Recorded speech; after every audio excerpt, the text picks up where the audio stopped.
everyone out there in YouTube land. This is Phoenix Draconis coming with you with another toy review video. As you can see, this week's video is going to focus on Masters of the Universe Revelations Evil-Lyn. Now this I got lucky for. One of my friends who basically makes a pilgrimage to Target on his lunch breaks and stuff basically posted on our groups page, Cybertron's Elite, that there were some Masterverse figures. So he was able to go ahead and pick up one for me, which I'm seeing right now. So at this point, I mean, ever since I saw the original postings of these figures, I've been wanting to go ahead and get the first wave. Now I'm currently hunting down, which I should have picked up the first time I saw them, He-Man as well as Skeletor. Now the original run, if I remember correctly, was He-Man, Skeletor, Evil-Lyn, and Mossman. Now I wasn't all too jazzed about Mossman, so I'm going to do a hard pass on that one. Or I should say just a pass on Mossman. Though I have to say I was pretty impressed with the way his character did appear in the show. But that's another story for another time. Now, as you can tell, the box has this big open window which shows the figure in a type of pose position where she's got her orb as well, you know, where she's just has her hand up like she's about to, you know, perform a spell.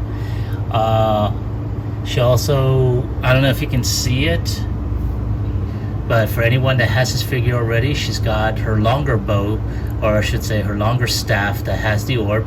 She's got two sets of hands, as well as an alternate head, which shows her hair flowing. So, now, of course, the box itself does show this really great illustration of her, with her hand up in the air, and you see like a type of, you know, spectral or spiritual design. Well, not even spiritual, just basically her power emanating from her hand. And then on the other side, you just see Evil-Lyn, you know, evil warrior goddess. And then of course you see a much more larger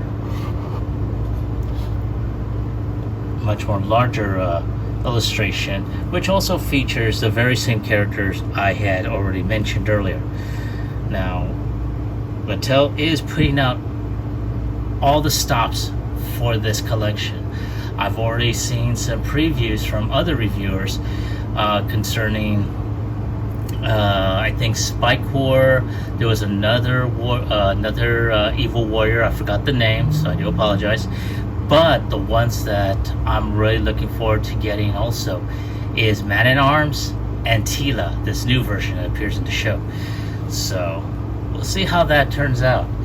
Now, as you can tell, you got this great illustration on here. You also see a quick bio on here. Now, I can go ahead and read this to you, or you can go ahead and stop the video and read it yourself. But what the hey, I'll read it anyway. So it says, Evil-Lyn, evil warrior goddess. The dark sorceress, ever present by Skeletor's side, weaves sinister spells to assist in his quest to conquer Castle Grayskull.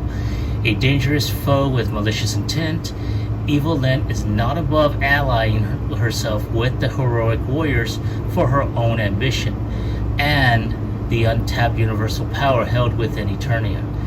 Whether standing on the side of evil or the side of good, Evil-Lyn is to be feared but never trusted.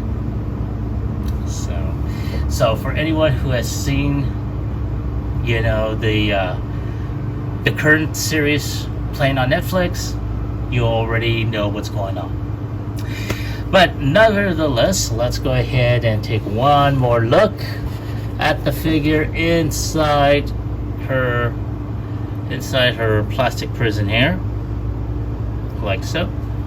And without any further ado, let's go ahead and get this box open.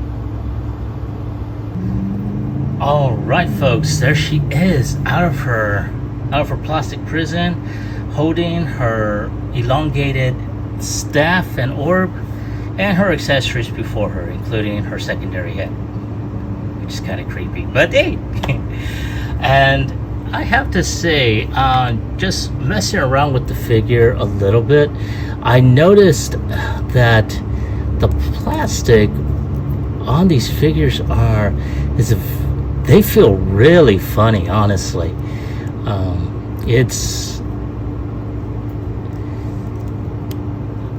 I'm not sure exactly what to think of it, really.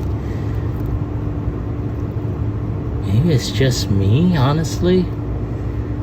But, it's not too bad. I like the way just based off of the character designs I saw on the show, they translated very well into this figure, as you can tell. And then as you can see, as kind of posing her up and whatnot, she has, some very good, molding on her. Bendable, cloth skirts on here. So if you wanted to go ahead and have her sort of like landing down, you can be able to fold this up. And she's got double jointed knees right here, as well as in the elbows. So not too bad. I kind of wish they would have done a little bit more with the head sculpts of her headdress here, but not too bad. I like the look in her face, so that is really, really awesome looking. If we can zoom in just a bit so you can see exactly what I'm talking about. Look at that. That is wow. Yeah, that, as you can tell, I think during the production, because I'm seeing a lot of flaws in the head sculpt, and the paint applications are not exactly all that spot on or smooth, but it is what it is. I do like it though. I'm not complaining all that much about it. Like I said, I like the face sculpt, the look in her eyes, the application of her lipstick and her eyeshadow.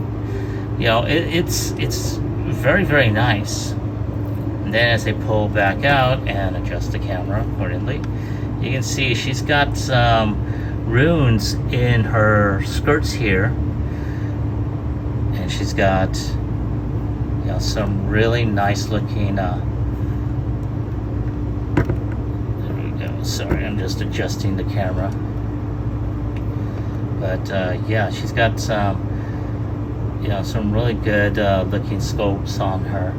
Now, of course, with this new variation, they did give her a little bit of muscle tone on here, and you can tell they kind of copied that in the mold of the arms and such, so it's not too bad. Now, of course, as I stated earlier, among her accessories, such as the elongated staff of power here and the short one that she carries, she does have her pouch here, which is pretty cool. In addition, she has alternate hands that you can put down for either or. Very nice. And of course, she's got her closed-fisted one, so if you want to go ahead and have her punch at you, you can be able to do that. But of course, the most fun part is she's got an alternate head. So to go ahead and switch that out, you just pop off the head, which is on a ball joint, and then you just pop in the other one,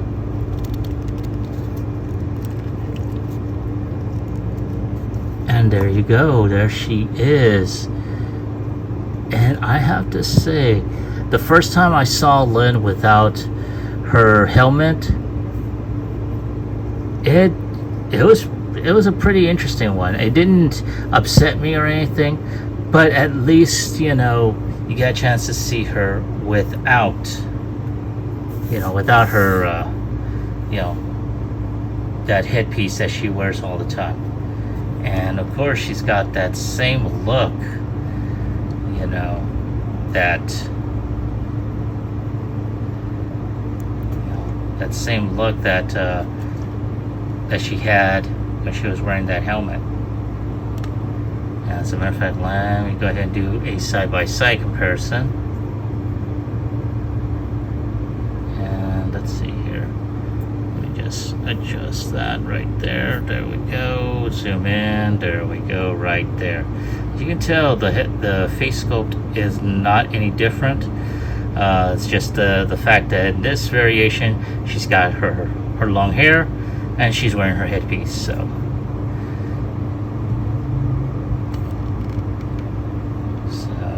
at that point, let's just adjust the camera angle. There we go. All right. So now, of course, with the alternate hands, what you can always do is pop them off, and then you can be able to put on a different hand. Now in this case, I'm going to put down the staff holding one, so she can hold on to her staff of power.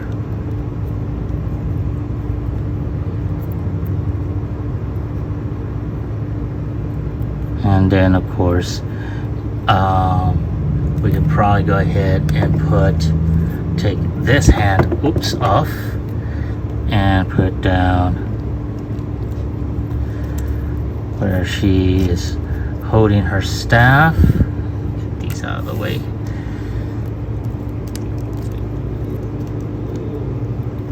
And she is trying to call upon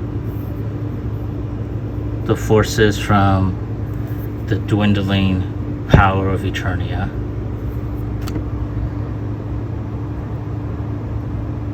I don't know, I like it. I really do. That's very nice.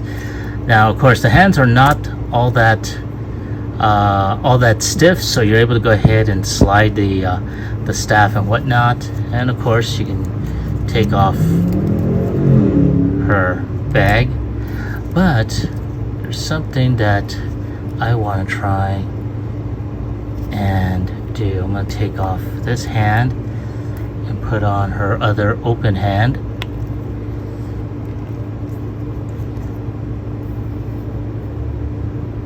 And there she is, just sort of like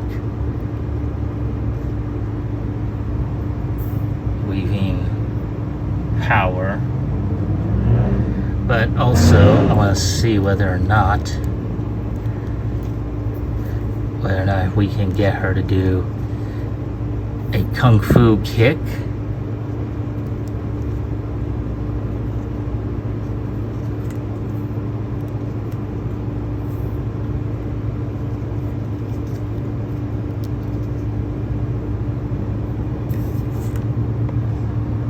Oh, hell yes.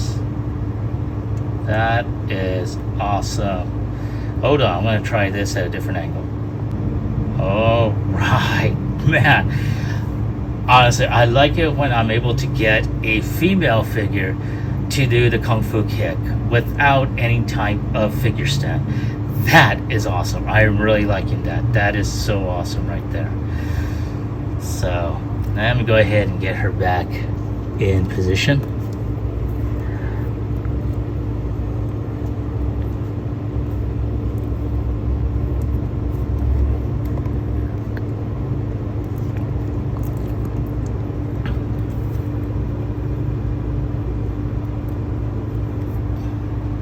Oh yeah.